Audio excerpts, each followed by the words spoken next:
태초에 하나님께서 사람을 창조하셨을 때 사람은 이 존재 그대로 아주 가치가 있었습니다. 그래서 사람은 이 하나님의 형상을 따라 지음 받았습니다. 그래서 아주 가치 있는 존재입니다. 하나님은 당연히 그것을 알았고요. 또 인간 스스로도 그것을 알고 있었습니다. 자기가 중요한 존재, 가치 있는 존재라고 스스로 느끼고 있었습니다. 그래서 인간의 마음에는요, 공허함이라든지 부족함이라든지 이런 게 없었습니다. 말 그대로 이 충만한 삶을 살았다는 거죠. 흘러 넘치는 그런 인생을 살았습니다. 그런데 이 죄로 인해서 하나님과 단절이 된 거죠. 그래서 인간은 존재 그대로 가치 있다고 생각하지 못하게 되었습니다. 내가 중요한 존재라는 이 느낌이 사라져 버린 거죠. 여러분들은 어떠세요? 내가 되게 중요하고 가치 있는 존재라고 느껴지십니까? 이 느낌을 찾으려면 인간은 하나님께 나아가야 합니다. 근데 인간이 하나님께 잘 나아가지 않습니다. 내가 중요한 이 느낌을 받기 위해서는 나는 성공해야 된다. 돈을 많이 벌어야 한다. 사람들의 인기를 많이 받아야지 나는 중요한 가치가 있는 사람이야. 외모를 잘 가꿔야 돼. 이런 것들이 우리 안에 자리를 잡았다는 거죠. 이게 아주 어린 시절부터 우리 사람에게는 이게 오리엔테이션이 되어졌습니다. 어릴 때 우리 어떻습니까? 나는 부모님 말씀을 잘 듣는 착한 아이야. 밥도 잘 먹고 숙제도 열심히 하는 아이야. 공부 열심히 하는 아이, 공부 잘하는 아이야. 친구들과 싸우지 않고 사이좋게 잘 지내는 아이야. 그죠? 나는 약속을 잘 지켜. 좀 더 크면 이제 신앙적으로 나는 큐티 잘해. 빠뜨리지 않고 해. 그죠? 그리고 나는 좋은 대학에 들어갔어. 나는 좋은 직장에 취업했어. 내가 하는 사업은 잘 나가지. 우리 아이들이 아무 사고 안 치고 아주 착하게 잘 자랐어. 나는 그렇게 잘 키웠어. 그러니까 나는 가치 있는 존재야. 계속 우리의 가치를 입증하려고 노력을 한다는 거죠. 하나님 안에서 나의 가치를 찾지 않고 자꾸 나의 어떤 행위, 내가 어떤 성취한 어떤 성취, 나의 업적들, 나의 외모 이런 것들을 통해서 내 가치를 입증하려고 합니다. 하나님은 눈에 보이지 않잖아요. 그죠? 또 하나님이 나의 가치를 입증해 주는 걸 알기 위해서는 하나님이 임재 안에 나아가야 합니다. 아주 모호해 보여요. 근데 당장 눈에 보이고 당장 피드백이 오는 나의 성취, 업적들 이런 것들은 당장 피드백이 오기 때문에 우리는 자꾸 거기에 집착하는 경향이 있죠. 이것이 오늘 본문에 나타난 골로새인들의 모습입니다. 어떤 행위를 통해서 규율을 잘 지키는 것들을 통해서 내가 가치 있는 존재다. 내가 하나님 앞에 가치 있는 존재다. 하나님이 나를 받으실 거다. 그것을 입증하려고 하는 거죠. 안문맥에 보면요, 오늘 본문의 앞에 보면 8절에 보면요, 누가 철학과 헛된 속임수로 너희를 사로잡을까 주의하라 이렇게 이야기하고 있습니다. 철학과 헛된 속임수로 그렇게 하려는 사람들이 그 당시에 있었다는 거죠. 이 당시 철학자 중에 이 궤변으로 내가 대단한 학식을 가진 것처럼 하는 그런 사람들이 있었습니다. 특별히 이 당시에 영지주의자들 들어보셨죠? 이단에서 이 자기가 가진 영적인 지식은 다른 어떤 지식보다 차원이 높은 지식이다. 이렇게 하면서 사람들을 속여서 현혹했던 그런 이단 종교가 있었습니다. 나는 대단한 지식이 있다. 이걸로 내가 가치 있는 사람이 되려고 했던 거죠. 또 16절에 오늘 본문의 16절에 보면요, 그러므로 먹고 마시는 것과 절기나 초하루나 안식일을 이유로 누구든지 너희를 비판하지 못하게 하라 이야기합니다. 이 율법에는 무엇을 먹을 수 있고 무엇을 못 먹는 음식인지 이런 게 명확하게 구분되어 있습니다. 또 절기나 초하루나 안식일은 유대인들이 지켰던 모든 이 성의를 다 이야기하는 거죠. 이런 율법을 강조하면서 예수님만으로 충분하지 않고 이 율법을 지켜야지 하나님께 나아갈 수 있다라고 가르쳤다라는 거죠. 또 18절에 보면요, 꾸며낸 겸손과 천사 숭배를 이야기합니다. 이 당시 골로새인들은요, 인간이 하나님께 나아가기에는 너무 하찮은 존재다라고 했다는 거죠. 그러면서 인간과 이 하나님 사이에 이 천사를 숭배해야 된다라고 한 거죠. 그래서 이 꾸며낸 겸손은 뭐냐? 나는 하나님께 나아가기엔 너무 부족한 존재다. 그러니까 천사를 숭배해야 된다. 꿈에는 겸손으로 천사 숭배를 정당화하는 이제 그런 논리라는 거죠. 어쨌든 중요한 건 이겁니다. 철학을 강조하든 아니면 율법을 강조하든 천사 숭배를 강조하든 결국 핵심은 예수님만으로 충분하지 않다는 거죠. 인간의 어떤 행위를 강조합니다. 이런 종류의 이단이 지금 골로새 교회에 횡행했다라는 거죠. 골로새 교회요, 이 십자가라는 것이, 십자가의 복음이 명확하게 전파가 되었어요. 그죠? 십자가만으로 충분하다는 이야기가 충분히 전파가 되었습니다. 그랬는데도 왜 지금 이런 일이, 다시 율법을 의지하는, 인간의 행위를 의지하는 일들이 일어났을까요? 그만큼 인간은 자기의 행위로 자기의 가치를 입증하려는 이 타락한 본성이 있기 때문입니다. 하나님은 지금 눈에 보이지 않고 하나님 임재 안에 나아가지 못하니까 자꾸 당장 눈에 보이고 자꾸 당장 이렇게 피드백이 오는 인간의 행위를 의지하고자 하는 본성이 있는 거죠. 제가 대학 때 처음으로 예수님을 믿을 때입니다. 수련회에서 감격적으로 주님을 만났습니다. 그때 수련회 때 이 설교자가 이런 이야기를 했어요.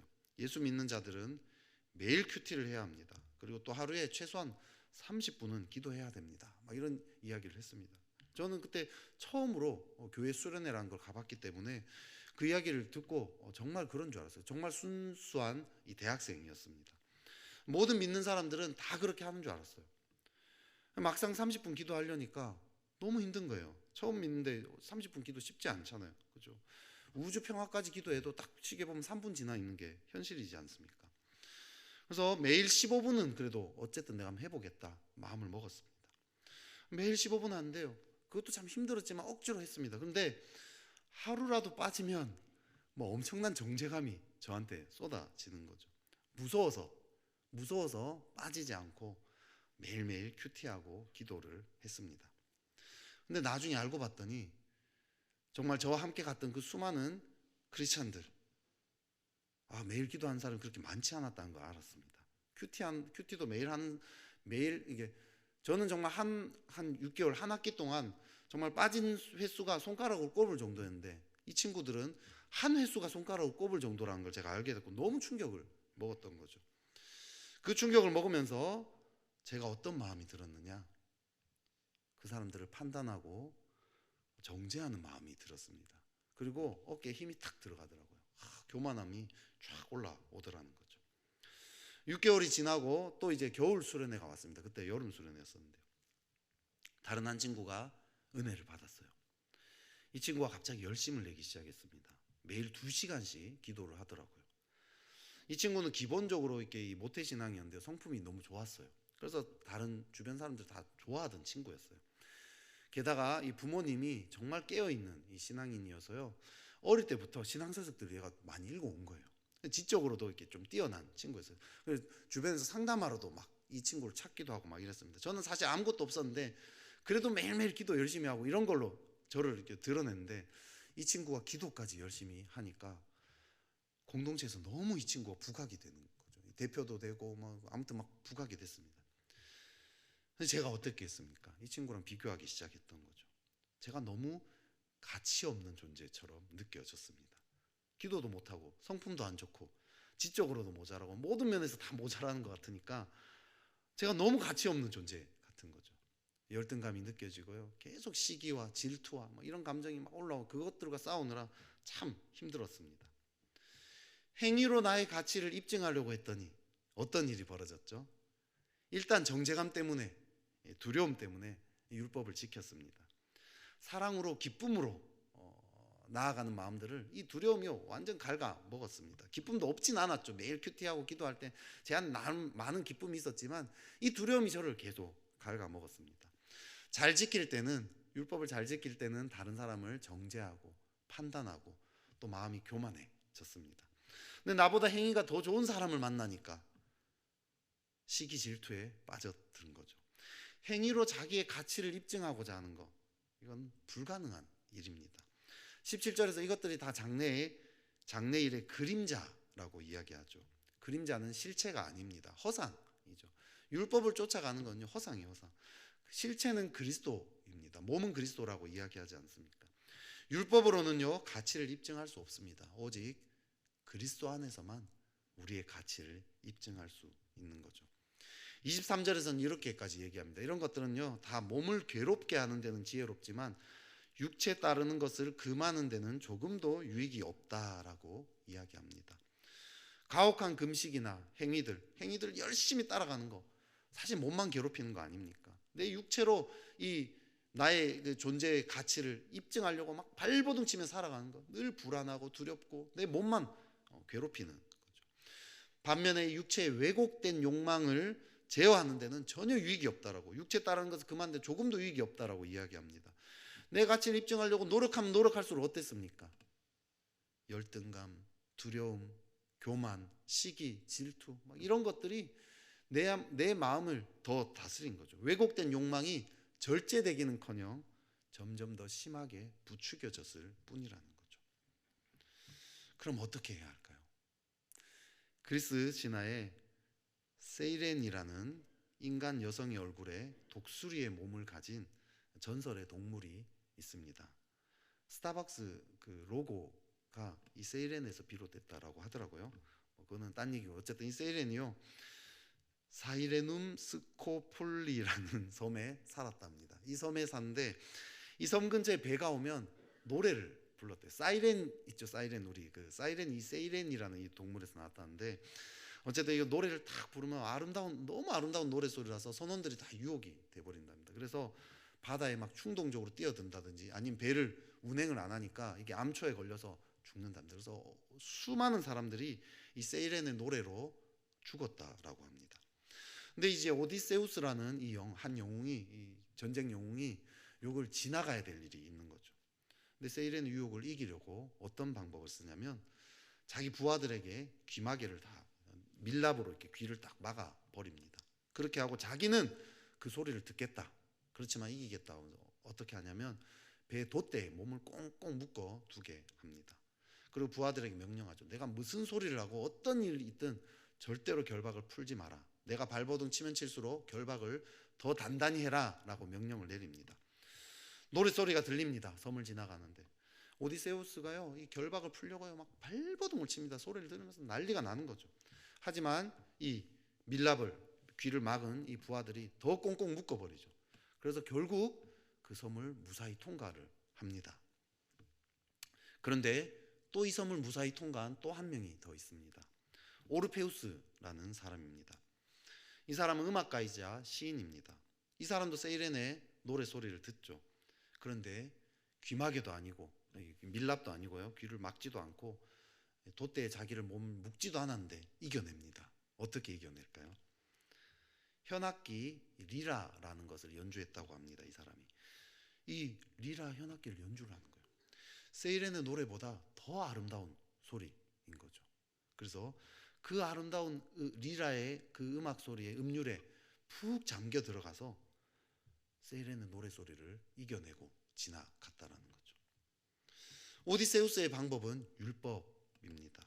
안 하겠다, 나는 그걸 이겨내겠다, 꾹꾹 눌러 유혹을 이겨내겠다는 거죠. 돛대에 묶으면 견뎌내긴 했지만 욕망 자체는 어땠습니까? 들으면서요 막 몸부림을 치고 발버둥을 치고 난리가 나지 않았습니까? 반면에 오르페우스는 어떤 방법이죠? 복음의 방법 아닙니까? 그리스도에 흠뻑 빠져버리는 거죠. 세이렌의 노래소리는 조금도 유혹이 되지 않았습니다. 하나님 안에서 나의 가치, 더 아름다운 내 가치를 찾으니까 나의 행위나 업적, 성취에서 가치를 입증하고 싶지 않았던 거죠. 하나님 사랑 안에서 내가 이미 가치 있음을, 그것을 깊이 누리면 더 이상 행위로 뭔가 해보려고 노력하지 않습니다. 왜곡된 욕망이 사라지는 거죠. 그게 내가 정말 내 행위로 가치를 입증하려고 막 발버둥을 치는데 그러면 안 돼 이게 아니라 그냥 그것 자체가 필요가 없어지는 거예요. 그 욕망 자체가 사라져 버리는 거죠. 하나님 안에 가치 있는 존재라는, 내가 정말 하나님의 사랑받는 존재라는 게 머리로가 아니라 정말 내 마음으로, 내 내면으로 내려올 때 우리는 여기서 자연스럽게 벗어날 수 있습니다. 우리는요 그런 마음이 있어요.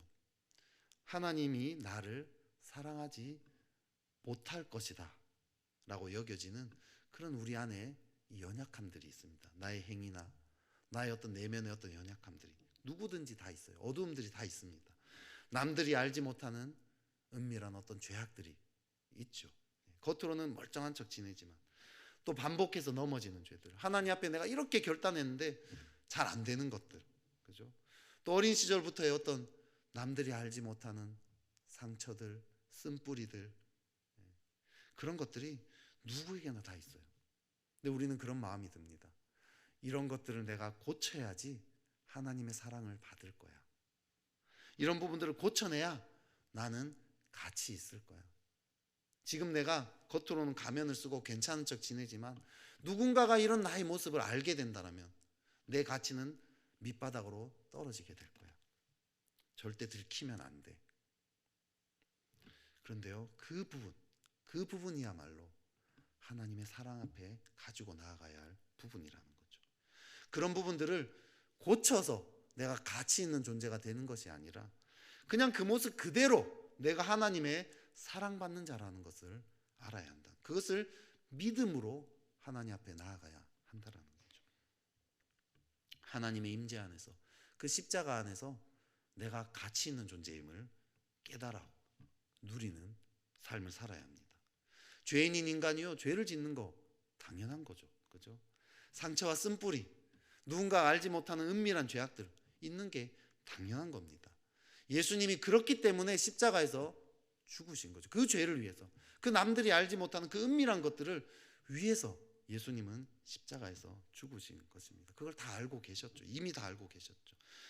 그런 나를 불쌍히 여기셔서 나를 위해 죽기까지 하신 그 하나님의 그 사랑이 내 마음에 와닿아야 한다는 거죠. 그것이 정말 믿어져야 합니다.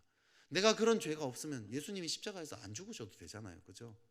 내 힘으로 그걸 고칠 수 있으면 굳이 십자가에 죽으실 필요가 있습니까? 내가 그렇게 할 수 없다라는 거. 내 안에 그런 연약함들, 그 어두움들 다 아시기 때문에 십자가에서 그것을 위해서 죽으셨습니다. 그만큼 우리를 사랑하시고 불쌍히 여기시고 긍휼히 여기신다는 거죠. 하나님이 그런 나를 기뻐하시고 그 내 모습 그대로 기뻐하시고 그런 나를 너무 좋아해서 견딜 수가 없어 하신다라는 거. 그 아이들, 우리 갓난 아이들 보면 막 너무 사랑스러워서 막 못 견디 그럴 때가 있잖아요. 그죠? 그런 눈으로 지금 나를, 내 모습 이대로, 내 그 은밀한 죄와 허물이 있더라도 그냥 그런 모습 그대로 나를 사랑하신다는 거. 그것이 정말 기도 가운데서 하나님의 임재 안에서 믿어지고 그것이 정말 마음에서 느껴질 때까지 씨름을 해야 한다는 거죠. 그렇게 내 안에 이 내면의 어두움들을 가지고 주 앞에 나아가야 합니다. 그럴 때 우리는요, 하나님의 사랑 안에서 내 가치를 찾게 되는 거죠. 더 이상 나의 행위, 나의 노력, 나의 업적, 성취, 율법으로 내 가치를 찾지 않게 됩니다. 그래야 하나님의 그 사랑 안에 푹 잠기면 더 이상 다른 사람의 판단이나 누군가 비교하는 일들도 사라지게 돼요. 더 이상 이 두려움의 사랑, 온전한 그 사랑으로 말미암아 내가 밑바닥까지 내려가도 사랑받는 존재임을 알 때, 그때 더 이상 노력하지 않아도 되고 들킬까 봐 불안해하지 않아도 되는 하나님의 말할 수 없는 평강 가운데 살아가게 된다는 거죠. 그렇게 살아가는 저 여러분 되시기를 주님의 이름으로 축복합니다. 기도하겠습니다. 하나님 아버지, 우리 안에 우리의 행위, 업적, 성취로 우리의 가치를 입증하고자 하는 그 삶이 참 오래되어 왔습니다. 세상은 늘 그렇게 살아갑니다. 하지만 하나님의 말씀 안에서, 하나님의 임재 안에서 우리의 가치를 찾기 원합니다. 주님이 우리를 그냥 사랑한다고 하셨으니 그것을 믿기 원합니다. 내 안에 남들이 알지 못하는 연약함들, 죄악들, 은밀한 것들, 주여 감추고 살아왔다 할지라도 사실은 나는 알고 있는 그 어두움들, 주님의 사랑 앞에 다 가지고 나아가기 원합니다. 십자가 앞에 다 가지고 나아가기 원합니다. 그래서 우리의 모습 그대로 용서하시고 사랑하시는 주님을 만나게 하여 주십시오. 머리로 말고 있는 그 주님의 사랑이 내 마음 깊은 곳으로 와닿을 수 있도록 도와주십시오. 우리의 어두움에 부딪히는 것을 두려워하지 않게 해주십시오. 하나님의 사랑에 대한 신뢰와 확신을 가지고 우리의 있는 모습 그대로를 주님 앞에 그대로 가지고 나아갈 수 있도록 주님 도와주시옵소서. 그리하여 주님의 사랑 안에 우리의 가치를 찾는 자 되게 해 주십시오. 주님의 사랑이 얼마나 아름다운 것인지 깊이 알고 주님과만 교제하며 더 이상 사람의 시선들 또 나의 업적들에 신경 쓰지 않고 살아가는 그런 인생 되도록 도와주시옵소서. 밑바닥까지 내려가도 그렇다 할지라도 사랑받는 존재임을 알아서 더 이상 두려워하거나 들킬까봐 불안해하는 인생 살지 않도록 도와주시옵소서. 주님의 그 사랑 안에서 참 평안의 인생을 살아갈 수 있도록 축복하여 주시옵소서. 예수 그리스도 이름으로 기도드렸습니다. 아멘.